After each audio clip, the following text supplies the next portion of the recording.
यह कहानी 17 साल की जिमी की है, जो कि दिवाली की छुट्टियां मनाने अपनी मौसी के घर कोची जा रहा था। जिमी का परिवार उसकी मौसी गांव में घुसा ही था कि जिमी को बहुत तेज प्यास लगी और उसके पापा ने साइड की एक दुकान पे गाड़ी रोक दी। तभी जिमी के पापा को कुछ लोगों की भीड़ वहाँ आसपास खड़े कुछ लोगों से पूछने लगे, भीड़ क्यों लगी हुई है? कोई कुछ जवाब देता है। उससे पहले ही जिमी की नज़र भीड़ के बीच में पड़ी एक औरत की लाश पे है। उस लाश को देखते ही जिमी को ऐसा लगा कि कोई परछाई उसे छूकर गुजरी है। तभी जिमी का ध्यान सड़क पर पड़ी उस औरत के सजने और संवरने के सामान पर गया। उसने सबसे नज़र चुराते हुए वहाँ से एक कड़ा उठा लिया। इतनी देर में जिमी के पापा उसे बुलाने लगे। उसने जल्दी से वह कड़ा अपने पॉकेट में रखा और वहाँ से चला गया। अपनी मौसी के घर पहुँचने के बाद जिमी सबसे थोड़ा अजीब सा बर्ताव करने लगा। उसके घर वालों को लगा कि वह उस सड़क पर लाश को देखकर डिस्टर्ब हो गया है, पर जिमी का ध्यान अभी भी उसके पास रहे उस कड़े पर था।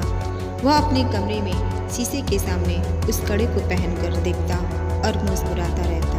एक दिन जब जिमी अपने कमरे में उस कड़े को पहनकर खड़ा था तो उसका मन किया वह पूरी तरह लड़की बन जाए। वह अपने कजन रीचा के पास गया और उससे उसके सजने संवरने का सामान मांगने लगा। फिर जिमी अपनी मौसी के कमरे में गया और वहाँ से उनकी साड़ी और लिपस्टिक उठा कर ले आया।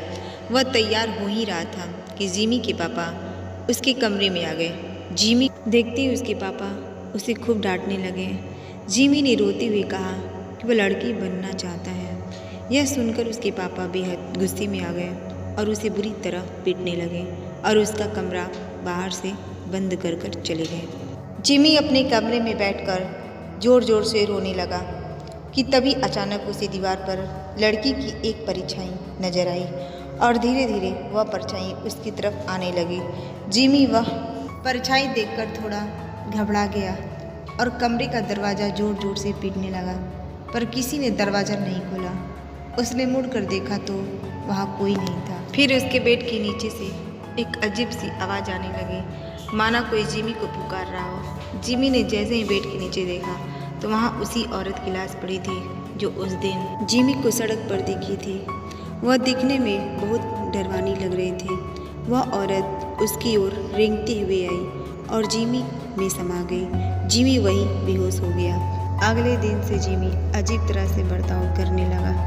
वह अपनी मौसी की साड़ी पहनने रहता, लड़कियों की तरह सजता और संवरता और सबसे बोलता कि अब से उसका नाम लक्ष्मी है। कभी कभी वह ज़ोर ज़ोर से चिल्लाता और सारा घर सर पर उठा लेता, तो कभी किसी कोने में दुबक कर बैठ जाता और डरा डरा सा सहमा हुआ रोता रहता। एक दिन रोते रोते उसने अपनी माँ से कहा कि वह लक्ष्मी है और उसे हर जगह शैतान नजर आते हैं और वो उसे आकर मार देंगे।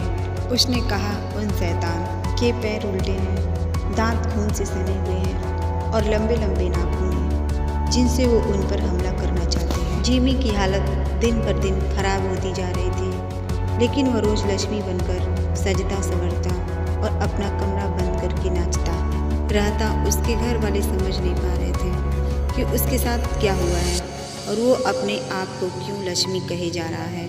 अगर आपको भी जानना है ये कौन थी लक्ष्मी जो जिमी के अंदर समाई थी, क्या हुआ था लक्ष्मी के साथ, जिसका बदला वो जिमी के जरिए लेना चाहती है, जानने के लिए कहानी का अगला भाग 2 देखना ना भूलें।